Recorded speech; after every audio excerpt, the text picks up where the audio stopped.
Hello everyone, welcome back to my YouTube channel and Facebook page education hub BD. আপনারা যারা এই ভিডিওটিতে click করেছেন, আমি ধরে নিব সকলে শিক্ষকতার এই মহান পেশাতে আসতে ইচ্ছুক। অনেকে আছেন যে 19তম শিক্ষক নিবন্ধন প্রক্রিয়ার মাধ্যমে কিভাবে শিক্ষক হওয়া যায় তার জন্য ভিডিওটি ক্লিক করেছেন। ভিডিওটিতে আমরা জানবো যে কিভাবে প্রিপারেশন নিলে আপনি 19তম শিক্ষক নিবন্ধন প্রথমবার দিয়েই নিজেকে শিক্ষকতার এই মহান পেশাতে নিয়ে আসতে পারবেন। মেন ভিডিওতে যাওয়ার আগে আপনাদেরকে জানাতে চাই যে এনটিআরসি এর মাধ্যমে শিক্ষকতা পেশায় আসতে হলে এদের প্রসেসটা একটু জটিল। কি হয়, অনেক ইনফরমেশান ডেইলি আসতে থাকে, অনেক আপডেট আসে। কীভাবে, যেহেতু আপনারা সকলে জানেন 19তম শিক্ষক নিবন্ধন থেকে বিগত যে 18 বার যে শিক্ষক নিবন্ধন হয়েছে তার থেকে পুরো আলাদা হতে যাচ্ছে। সেখানে আপনার ইনফরমেশান জানা, কিভাবে সিলেবাস হবে, কিভাবে পড়তে হবে, কিভাবে প্রিলি পরীক্ষার মাধ্যমে উত্তীর্ণ হতে হবে, কিভাবে ভাইবা পরীক্ষার জন্য নিজেকে প্রস্তুত করতে হবে, কারণ ভাইবা পরীক্ষায় অনেক মানুষ এবার কিন্তু ঝরে যাবে। তাই আপনি যদি A to Z মানে একদম শুরু থেকে আপনি শিক্ষকতা এই পেশাতে আসা এবং শুধু এনটিআরসি এর মাধ্যমে শিক্ষকতা পেশায় চূড়ান্তভাবে সুপারিশপ্রাপ্ত শেষ না, তারপরে আসে এমপিও, মানে আপনার ব্যাংক অ্যাকাউন্টে টাকা ঢোকানো, তার জন্য 30 থেকে 35টা কাগজ লাগে। সব কিছু মিলিয়ে অনেক একটা লেন্দি প্রসেস। এই প্রসেসে যদি আপনি চান যে আমার একটা শিক্ষকের সাহায্য নিয়ে আগায় যাওয়ার জন্য, আমি সেই শিক্ষক আপনাদেরকে হেল্প করব সকল বাধা অতিক্রম করার জন্য। তার জন্য আপনাদেরকে করতে হবে কি, আপনাদের এই চ্যানেলটি অবশ্যই সাবস্ক্রাইব করতে হবে। আমার চ্যানেলটি সাবস্ক্রাইব করার পরে দেখবেন পাশে একটি ঘন্টা বাটন আছে, ওটি অন করে দিবেন। তাহলে আমি যে কোনো ভিডিও ছাড়বো 19তম শিক্ষক নিবন্ধন রিলেটেড সব কিছু আপনাদের সামনে চলে যাবে। তাই দেরি না করে চলুন আমরা মেন ভিডিওতে চলে যাই। আজকে আমরা জানবো 19তম শিক্ষক নিবন্ধনের আপনি যে প্রস্তুতি গ্রহণ করবেন। আপনি তো মন থেকে ভেবে নিয়েছেন যে আপনি শিক্ষকতায় এই মহান পেশাতে আসতে চাচ্ছেন।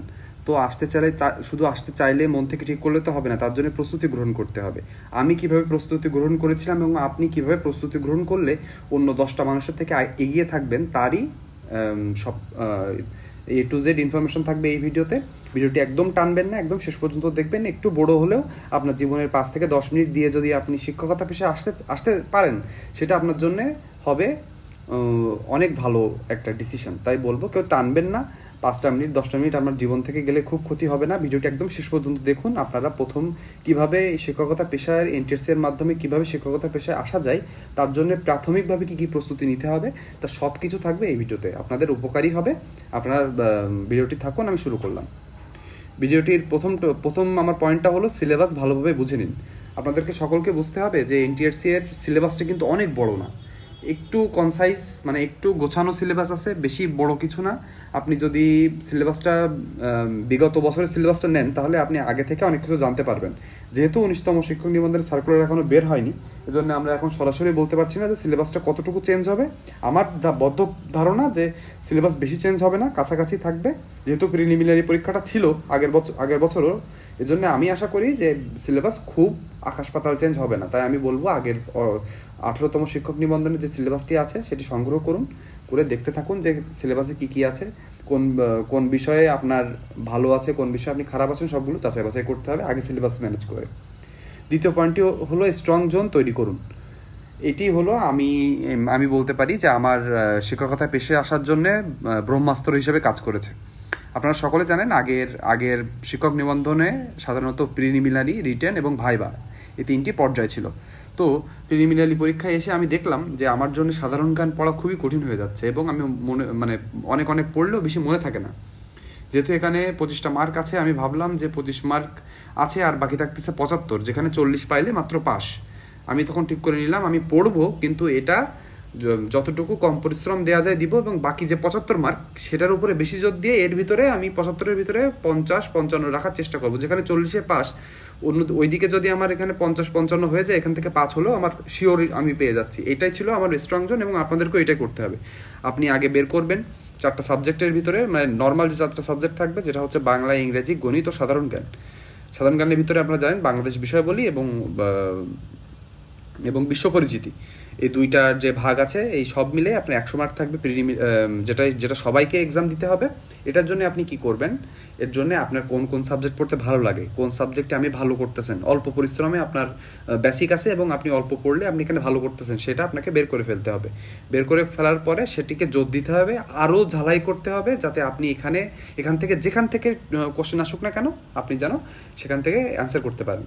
তাই আমি বলবো যে আপনারা খুব মনোযোগ দিয়ে আপনার স্ট্রং জোনটি বের করুন, যে আপনি কোন কোন সাবজেক্টে আপনার স্ট্রং আছে এবং সেটির উপরে কাজ করতে থাকতে হবে। তারপর একটা হলো উইকনেসের উপরে কাজ করুন। আমাদের সকলের উইকনেস আছে, আমি যেমন শেয়ার করলাম আপনাদের যে আমার সাধারণ জ্ঞান বিষয়টি আমার উইকনেস আছে। আপনি এইটা চিহ্নিত করে কিভাবে অল্প পরিশ্রম দিয়ে কিভাবে অল্প অল্প করে পড়ে শেষ করা যায় তার একটি রুটিন বের করে আমি শেষ করেছিলাম। এভাবে আপনাদেরকে আপনার যে দুর্বল সাবজেক্টগুলো আছে সেগুলো চিহ্নিত করতে হবে। অনেকের ইংরেজি গ্রামার থাকে, অনেকের গণিত থাকে, অনেকের আমি যেরকম বললাম কারেন্ট অ্যাফেয়ার্স বা সাধারণ জ্ঞান, এগুলো করে সেগুলো নিয়মিত বেসিসে প্রত্যেক দিন যেন অল্প সময় হলেও এটিকে দেন এবং এটি থেকে চেষ্টা করতে হবে যে মিনিমাম একটা মার্ক যেন আপনি পাইতে পারেন। তারপরে আছে বিষয়ভিত্তিক সময় ভাগ করে নিন। আমি এটা যদিও আপনাদেরকে বলবো, কিন্তু আমি এটা খুবই কম পারতাম, কারণ আমি সময় ভাগ করে করে পড়তাম না। আমি করতাম কি, যে সাবজেক্ট শুরু করতাম সে সাবজেক্ট যত সময় পর্যন্ত নিজের ভালো না লাগতো বা খারাপ লাগা শুরু না হতো তত সময় পর্যন্ত পড়তে থাকতাম। আমি বলবো আপনাদের যদি মনের তেমন ডিসিপ্লিন থাকে তাহলে খুবই ভালো হবে। আপনি যদি পড়ার শুরুতে ঠিক করে নেন যে আমি এই 3টে সাবজেক্টে 1 ঘন্টা বা 1.5 ঘন্টা করে সময় দিব, তাহলে দেখবেন আপনার পড়াশোনাটা আরও ভালো হবে। তারপরে আছে পূর্ববর্তী প্রশ্ন সমাধান করুন। এটি হলো অনেক ইম্পর্টেন্ট কাজ, যেহেতু আপনারা সকলে জানেন শিক্ষক নিবন্ধন প্রক্রিয়ায় বিগত বছরের কোশ্চেনে অনেক রিপিট হয়। বিশেষ করে এনটিআরসির কোশ্চেনগুলো আপনি যদি বিগত 5 বছরের কোশ্চেন দেখতে থাকেন তাহলে দেখবেন যে হুবহু কমান না আসলেও একদম কাছাকাছি অনেকগুলো কোশ্চেন আছে। এজন্য আমি বলবো, বিগতর এখানে 5 থেকে 10 বছরের কথা বলা আছে, কিন্তু আমি আপনাদেরকে বলবো, সাজেস্ট করবো যে আপনি 10টা বছর মানে যে 18টা যে শিক্ষক নিবন্ধন হয়েছে এর ভিতরে যে কয়টা কোশ্চেন আপনি প্রিলিমিনারি স্টেজে পাবেন মানে এমসিকিউ পাবেন, সেগুলো অবশ্যই এক জায়গায় করে নিয়ে আপনি পড়াশোনা শুরু করে দিবেন। এবং এইটা হচ্ছে আর একটা অভ্যর্থ ঔষধ, যেটা হলো বিসিএস হবে এখানে।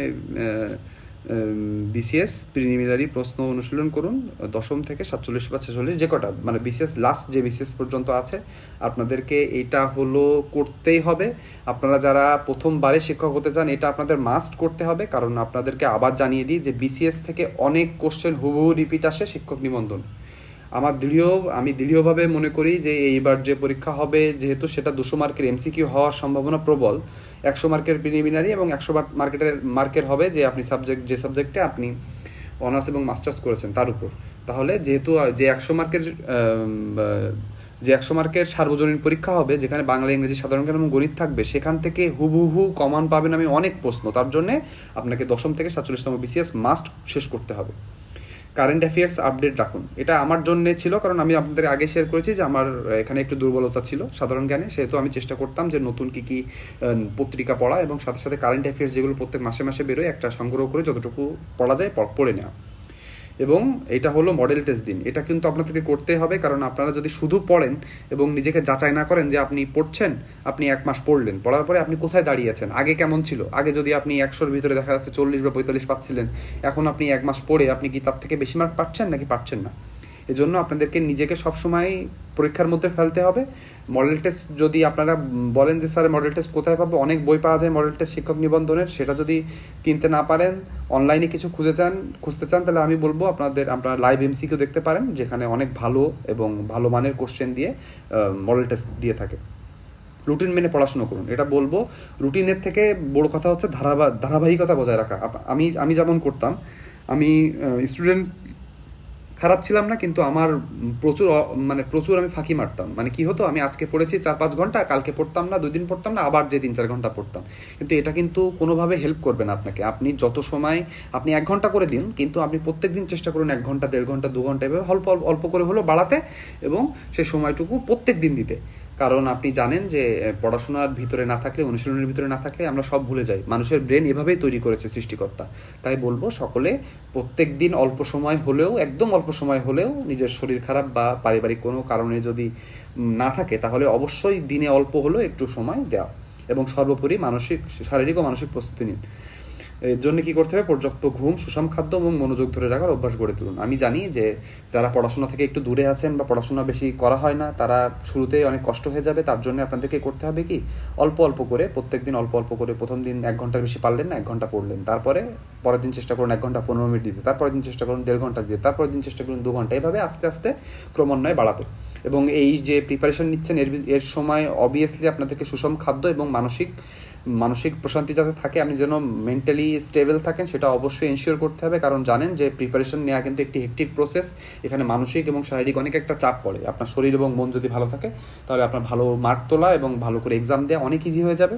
আজকের ভিডিওটি একটু বড় হয়েছে, কিন্তু আপনাদের ভালোর জন্যই বলছি। আপনারা এই ভিডিওটি পুরো দেখেছেন। আপনারা যদি এভাবে, আমি যেভাবে বললাম, এভাবে যদি প্রস্তুতি শুরু করে দেন অলরেডি, তাহলে অন্য 5টা বা অন্য 10টা বা অন্য 100 জন মানুষের থেকে আপনি আগায় থাকবেন। এবং 19তম শিক্ষক নিবন্ধন বা শিক্ষক নিয়োগের মাধ্যমে যে শিক্ষকতা পেশায় আপনি মহান পেশায় আসতে চাচ্ছেন, সেই আসার পথটি সুগম হয়ে যাবে। লাস্টে আবার বলবো, আমার এই ভিডিওটি যদি ভালো লেগে থাকে অবভিয়াসলি লাইক করবেন, চ্যানেলটি সাবস্ক্রাইব করে দিয়ে যাবেন। আর কোনো কনফিউশন বা কোনো প্রশ্ন থেকে থাকলে কমেন্ট বক্সে করে যেতে পারেন, আমি তার উত্তর অবশ্যই দিব। আজকের ভিডিওতে এই পর্যন্ত। সবাই ভালো থাকবেন, ধন্যবাদ।